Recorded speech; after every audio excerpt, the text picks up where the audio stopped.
మకర రాశి వారికి ఈ వారం అనుకూలంగా ఉంది.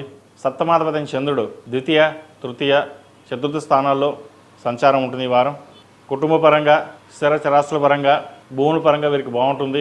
కాంట్రాక్టులు లభిస్తాయి, లీజులు మంజూరు అవుతుంది. సాఫ్ట్వేర్ రంగం వారికి, రియల్ ఎస్టేట్ రంగం వారికి చాలా అనుకూలంగా ఉంది. కొత్త ప్రాజెక్టుని ప్రారంభిస్తారు. ఉద్యోగంలో కూడా మంచి స్థిరత్వం లభిస్తుంది. వ్యాపార అభివృద్ధి చక్కగా ఉంటుంది. రూపాయికి 10 రూపాయలు లాభం ఉన్నట్టుగా ఉంటుంది. వచ్చిన లాభాన్ని ఖర్చు పెట్టకుండా జాగ్రత్త వహించాలి. వ్యయాధిపతి అయిన గురువు షష్టంలో ఉన్నారు. ఖర్చులు ఎక్కువగా పెట్టించే విధంగా కూడా ఉంటుంది. ఖర్చులు ఎక్కువగా చేయకుండా సాధ్యమైనంత వరకు సేవింగ్స్కి వెళ్ళాలి. సంతాన సంబంధించిన వ్యవహారాలు, పురోగతి, అభివృద్ధి చక్కగా ఉంటుంది. వివాహ సంబంధించిన వ్యవహారాలు కూడా వీరు సానుకూలపడతాయి. సంబంధం కుదురుతుంది. ప్రయత్నాలు ప్రారంభించవచ్చు. అదేవిధంగా సహోదరి సహోదరు మధ్య ఉన్న విభేదాలు తొలగిపోతాయి.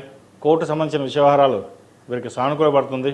ఎప్పటి నుంచో నలుగుతున్న కోర్టు వ్యవహారం పరిష్కార దిశగా ముందుకు సాగడం, అది మీకు అనుకూలంగా రావడం, తీర్పు ఒక ఆనందకరమైన వార్తని చెప్పవచ్చు.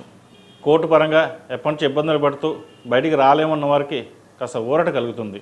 కష్టానికి ప్రతిఫలం లభించేదన్న భావన ఏర్పడుతుంది. ఉద్యోగస్తులకు ఉద్యోగంలో కూడా ఎటువంటి ఇబ్బంది లేని వాతావరణం నెలకొంటుంది. అయితే అపాత్ర దానం మంచిది కాదు. 10 మందికి సహాయం చేయబోయి మీరు చిక్కులో పడద్దు. మీ ఉద్యోగం, ఫ్యామిలీ, పిల్లలు ఇది చూసుకోవడం చెప్పదగింది. అందరికీ మనం ఉద్ధరిద్దాం, మనం ఏదో చేద్దాం అనుకుంటే అందరూ మిమ్మల్ని వాడుకుని వదిలేసే రకంగా ఉంటుంది. పైకి మీరు మీ ముందు ఒక రకంగా మాట్లాడడం, వెళ్ళాక ఇంకొక రకంగా మాట్లాడడం ఉంటుంది. అది ఇబ్బందికరమైన వాతావరణం ఉంటుంది. ఇటువంటి విషయంలో ఆచితూచి వ్యవహరించండి. విద్యార్థులకు విదేశాలకు వెళ్ళాలనుకునే వారికి కాలం అనుకూలంగా ఉంది. విదేశీ ప్రయత్నాలు ప్రారంభించవచ్చు. ఉద్యోగంలో ఎటువంటి ఇబ్బంది లేని వాతావరణం ఉంటుంది. అదేవిధంగా విదేశాల్లో ఉన్నవారికి, పై చదువుల కోసం చేసేవారికి అనుకూలంగా ఉంది. ముఖ్యంగా వైద్య వృత్తుల వారికి చాలా అనుకూలంగా ఉంది.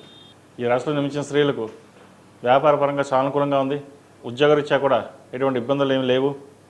మానసికమైన ప్రశాంతత ఏర్పడుతుంది. మనోధైర్యం పెరుగుతుంది. అందరికంటే మనం ఉండాలి, ఎదగాలి అనే భావన ఎక్కువగా ఉంటుంది వీరికి.